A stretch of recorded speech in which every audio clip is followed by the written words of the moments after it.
एक बार एक शेर का बच्चा अपने माँ बाप से बिछड़ जाता है और भटकते भटकते वो एक भेड़ों के झुंड से जा मिलता है। उसके बाद वो भेड़ों के झुंड में ही रहने लगता है। उसकी परवरिश भी वहाँ ही होने लगती है। इस प्रकार वो शेर का बच्चा भेड़ों के झुंड में ही बड़ा होता है। एक बार भेड़ों का शिकार करने एक बब्बर शेर आता है तो सभी भेड़ें शेर को देखकर भागने लगती हैं। वह शेर का बच्चा भी उन्हीं भेड़ों के साथ ही भागने लगता है। बब्बर शेर यह देखता है कि भेड़ों के बीच में मेरी ही बिरादरी का एक और शेर भी है। वो यह देखकर बेहद हैरान होता है। पीछा करते करते वह बब्बर शेर उस शेर के बच्चे तक पहुंच जाता है। शेर का बच्चा बब्बर शेर से माफी मांगता है और उसे छोड़ देने के लिए कहता है। इस पर बब्बर शेर जवाब में कहता है कि मैं तुम्हें नहीं मारूंगा, तुम तो मेरी ही बिरादरी के हो। बहुत समझाने पर भी शेर के बच्चे को बब्बर शेर पर विश्वास नहीं होता। फिर वह बब्बर शेर उस बच्चे को एक तालाब के पास लेकर जाता है और पानी में उसे उसकी छवि दिखाता है और कहता है कि देखो और पहचानो अपने आप को, तुम भी मेरे समान शेर ही हो।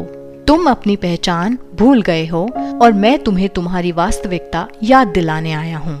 पानी में अपनी छवि देखकर बच्चे को अपनी वास्तविकता की स्मृति आती है और वो बब्बर शेर के साथ वापस अपनी बिरादरी लौट जाता है, जहाँ वह फिर से शेर के गुर सीखता है और इस प्रकार अपनी वास्तविकता को प्राप्त करता है।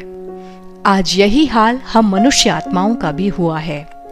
जिस प्रकार शेर का बच्चा शेर होता है, मनुष्य का बच्चा मनुष्य होता है, ठीक उसी प्रकार आत्मा का पिता भी परमात्मा ही है।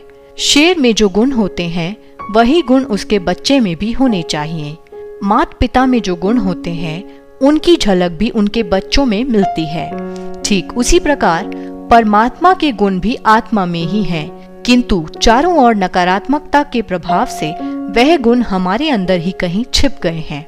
राजयोग के अभ्यास से हम उन गुणों को अपने अंदर उजागर करते हैं। इस अभ्यास के लिए यह सोचना चाहिए कि मैं आत्मा ज्योति बिंदु परमात्मा शिव की संतान हूँ, जो शांति के सागर हैं, प्रेम के सागर हैं, आनंद के सागर हैं और सर्वशक्तिवान हैं। और मैं आत्मा भी अपने पिता ही की तरह मास्टर शांति का सागर हूँ, मास्टर प्रेम का सागर हूँ, मास्टर आनंद का सागर हूँ और मास्टर सर्वशक्तिवान हूँ। इस तरह के विचारों में रमन करते हुए मन को स्वयं के एवं परमात्मा के गुणों पर एकाग्रचित करें। जब मन इस प्रकार की स्मृति में स्थित होगा तब सांसारिक संबंधों और वस्तुओं का आकर्षण अनुभव नहीं होगा।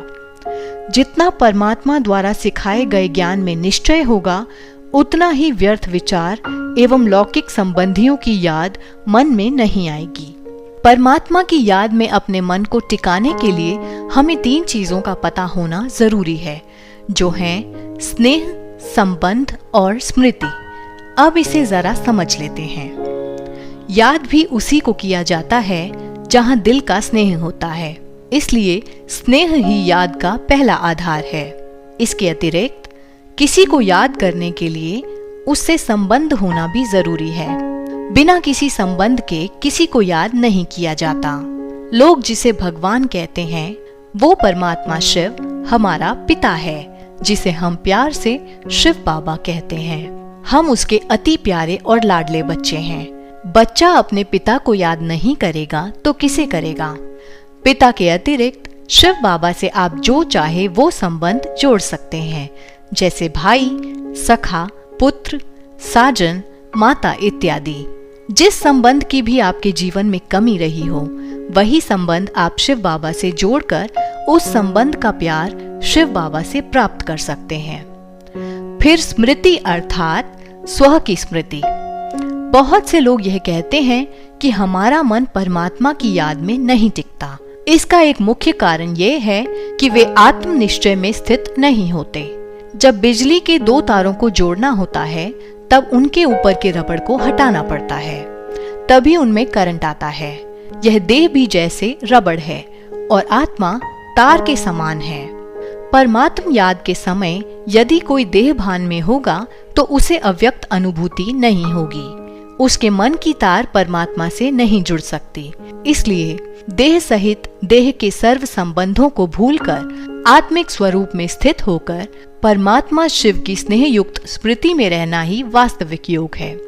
मन चंचल होने के कारण काम, क्रोध, लोभ, मोह, अहंकार, शास्त्र और गुरुओं की तरफ भागने लगता है। लेकिन अभ्यास के द्वारा हमें इसको एक परमात्मा की याद में ही स्थित करना है। आशा करते हैं आज आपने राजयोग के आधार एवं विधि को बेहतर तरीके से जाना होगा। ध्यान दें, राजयोग का साप्ताहिक कोर्स अपनी समाप्ति की ओर बढ़ रहा है। यदि आपके नजदीक कोई ब्रह्मा कुमारीज केंद्र है तो आप वहां अवश्य जाएं। इससे आपको जीवन जीने की कला सीखने को मिलेगी। ओम शांति।